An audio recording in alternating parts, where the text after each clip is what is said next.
What's up, Airsofters? You might recognize this bad boy as the G&P 281C. It is a favorite of many Airsofters around the world. It's got an award-winning version 2 gearbox from G&P that works flawlessly. It's wired to the rear, pre-wired with Deans. It's got a multi-position crane stock that fits a wide range of batteries. The handguard allows you to make upgrades and changes. It's a great starting gun. But the guys at G&P decided that it was missing a little something. So they've taken the original 281C and upgraded it with a billet-style receiver, a detachable carry handle, and of course an ambidextrous mag release button, making mag changes that much faster.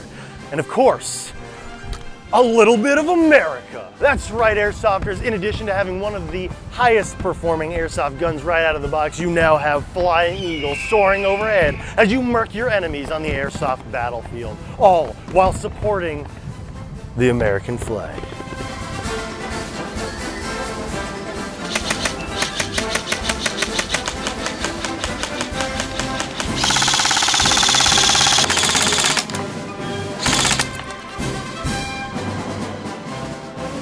That's right, Airsofters, this gun is so America, it leaks freedom. It couldn't be more America if it shot red, white, and blue BBs.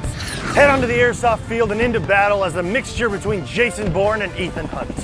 No mission is impossible, no identity is too born. This isn't your normal airsoft gun, this is an advanced training freedom delivery device. And what could be more fitting than naming this amazing machine Old Glory?